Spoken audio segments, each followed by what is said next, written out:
आज जितने भी लोग स्ट्रगल कर रहे हैं उन सबको ये बातें सुननी चाहिए। आज आपको ज़रूर ऐसा लग सकता होगा कि जो व्यक्ति आज संघर्ष नहीं कर रहा है, जो स्ट्रगल नहीं कर रहा है, उसकी लाइफ बहुत आराम से कट रही है। सही बात है, आराम से उसकी लाइफ इसलिए कट रही है क्योंकि उसके पास कोई बड़े गोल्स नहीं है। आपके पास बड़े गोल्स हैं, इसलिए आपको आज इतनी मेहनत करनी पड़ रही है। पर मैं एक बात बता दूं, स्ट्रगल करने के बहुत सारे फायदे होते हैं, जो कि ये सारे फायदे केवल उसी व्यक्ति को मिलेंगे जो कि संघर्ष कर रहा है। जो व्यक्ति संघर्ष नहीं कर रहा है वो जैसा है वैसे का वैसे ही रहेगा। इसलिए उन लोगों पर आपको ध्यान देने की कोई जरूरत नहीं है। तो स्ट्रगल करने का सबसे पहला फायदा तो ये होता है कि आपको अपनी कैपेबिलिटी के बारे में पता चल जाएगा। आपको अपना पोटेंशियल मालूम हो जाएगा कि मैं किस हद तक अपने गोल्स को अचीव करने के लिए मेहनत कर सकता हूँ। क्या मैं उसके लिए अपने खाने को भूल सकता हूँ, नींद को भूल सकता हूँ कि नहीं भूल सकता हूँ। आपको ये सारी चीजें पता चल जाएगी।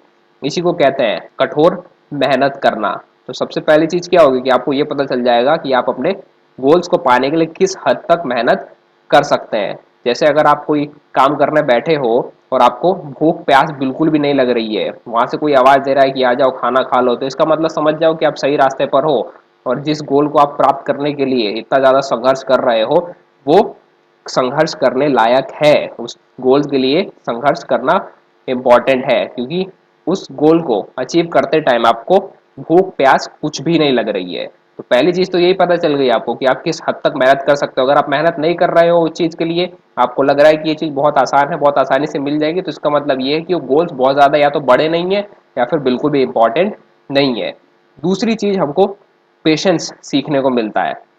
देखो, किसी भी गोल को अचीव कर पाना बहुत मुश्किल होता है, क्योंकि उसके लिए संघर्ष तो करना ही पड़ता है, बहुत स्ट्रगल करना पड़ता है, हार्डवर्क करना पड़ता है। और दूसरी चीज ये है कि हमें बहुत ज्यादा धैर्य रखना पड़ता है, सब्र रखना पड़ता है। क्योंकि अगर हमारे पास सब्र नहीं है तो हम 5 दिन मेहनत करेंगे, 5 दिन में देखेंगे कि कोई रिजल्ट नहीं मिल रहा है तो हम उसे बंद कर देंगे। तो दूसरी चीज हमें धैर्य सिखाता है संघर्ष। फर्क बस इतना है कि हमें संघर्ष करते रहना पड़ेगा, रिजल्ट को दिमाग से उठा के बाहर फेंकना पड़ेगा, तभी हम आगे बढ़ सकते हैं, तभी हम अपने गोल्स को अचीव कर सकते हैं। क्योंकि किसी भी गोल को अचीव करने के लिए टाइम तो लगता ही लगता है। तो अगर हमारे पास धैर्य है तो हम कोई भी गोल को हासिल कर सकते हैं।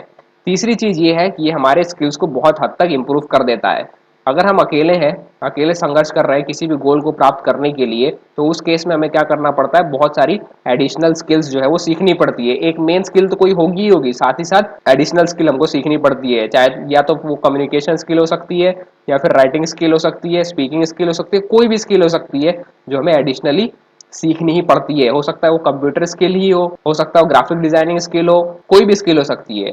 तो संघर्ष जो रहता है ये हमारी एक मेन स्किल को तो इम्प्रूव करता ही करता है, साथ ही साथ हम 2-3 एडिशनल स्किल्स को भी सीख लेते हैं। तो तीसरा बेनिफिट संघर्ष करने का तो यही है कि हमारी जो स्किल्स रहेंगी वो बहुत इम्प्रूव हो जाएंगी। ये चीज संघर्ष करते टाइम नहीं समझ में आती है, लेकिन जब हम संघर्ष करना छोड़ देते हैं तब हमको लगता है कि मैं तो पहले कुछ और था, अब कुछ और हूँ, मेरी स्किल्स कितनी हद तक इंप्रूव हो गई है। इसीलिए कभी भी संघर्ष छोड़ना नहीं है, जो भी प्रॉब्लम्स आए उनको सॉल्व करते जाना है, तभी आपका लेवल अप होते रहेगा, नहीं तो वहीं पे फंसे रह जाओगे।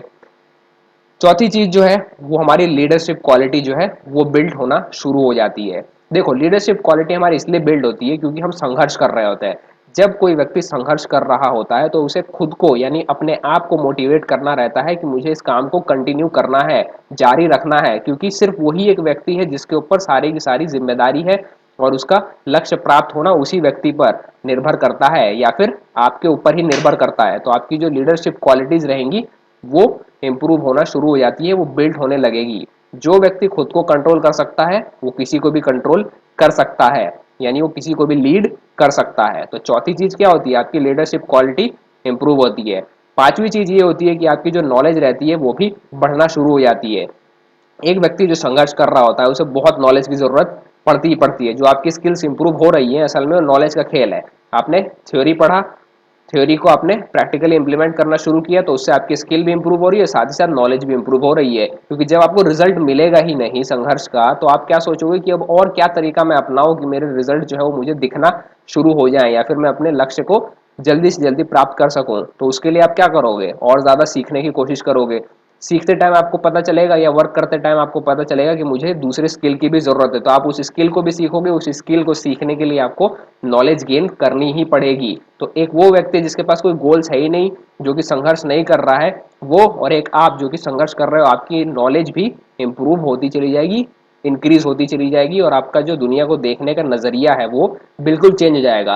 आप जो डिसीजन लेते हो, आपके डिसीजन बहुत हद तक सही होना शुरू हो जाएंगे, क्योंकि आपके पास नॉलेज रहेगी तो आपको पता रहेगा कि मेरे लिए क्या डिसीजन सही है, क्या डिसीजन सही नहीं है।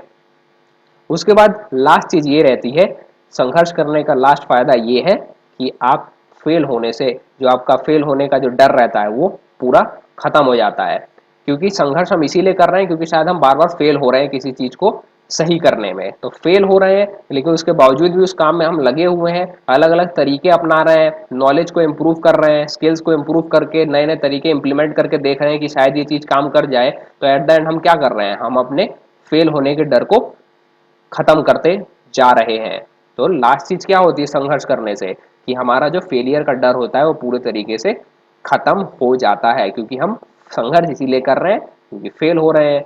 फेल हो रहे हैं तो नई नई चीजें ट्राई कर रहे हैं, तो उससे हमारी नॉलेज इंप्रूव हो रही है, स्किल इंप्रूव हो रही है, और साथ ही साथ हमको ये भी पता चल रहा है कि हम किस हद तक धैर्य रख के मेहनत कर सकते हैं और खुद को हम चला भी रहे हैं उस केस में, तो हमारी लीडरशिप क्वालिटी जो है वो बिल्ड हो रही है। तो ऐसा मत सोचो कि आप स्ट्रगल कर रहे हो तो आपकी लाइफ जो है बहुत बेकार है या आप में बहुत कमी है या आप बहुत खराब हो, ऐसा कुछ नहीं है। आपकी बहुत सारे स्किल्स जो है वो इम्प्रूव हो रही है, इसकी सही साइड की ओर देखना बहुत जरूरी है। और स्ट्रगल करते टाइम जो रिजल्ट्स होते हैं, रिजल्ट्स के ऊपर अगर बहुत ज्यादा ध्यान देंगे, बहुत ज्यादा, थोड़ा बहुत ध्यान तो देना है लेकिन बहुत ज्यादा ध्यान देंगे तो इसकी वजह से आपका स्ट्रेस लेवल इंक्रीज होने लगेगा, फिर आप मेहनत नहीं करोगे, और मेहनत नहीं करोगे तो नेगेटिविटी का लूप लगने लगेगा और उसमें से बाहर निकल पाना बहुत ही मुश्किल का काम होता है।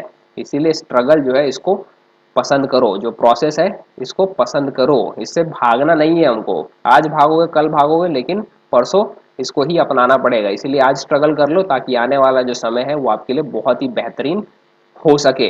आज आप स्ट्रगल कर रहे हो क्योंकि आज छोटे लेवल पे हो, लेकिन जैसे जैसे आपका लेवल धीरे धीरे बढ़ता चला जाएगा तो आप थोड़ा सा भी वर्क कर लोगे तो उसका बहुत अच्छा रिजल्ट आपको देखने को मिल जाएगा। क्यों? क्योंकि आपकी ये सारी जो क्वालिटीज मैंने बताया है वो सब इंप्रूव हो चुकी होंगी, एक एलिट लेवल पे आप पहुंच चुके होंगे, आपकी स्किल्स इतनी अच्छी हो जाएंगी कि आप थोड़ा सा भी उस टाइम मेहनत करोगे तो आपको बहुत अच्छे रिजल्ट देखने को मिलेंगे। तो स्टार्टिंग फेज ही बहुत ज़्यादा मुश्किल होता है, इसी टाइम में हमें सबसे ज़्यादा मेहनत करते रहना चाहिए, बीच में छोड़ के नहीं भागना है, क्योंकि बीच में छोड़ के भागेंगे तो आज नहीं तो कल हमें वापस उसी जगह पर आना ही पड़ेगा। और जितना डिले हम करेंगे, जितना देर करेंगे संघर्ष को करने में, संघर्ष शुरू करने में, उतना ही ज़्यादा हमें नुकसान होगा, उतना ही ज़्यादा हमें भविष्य में पछताना पड़ेगा।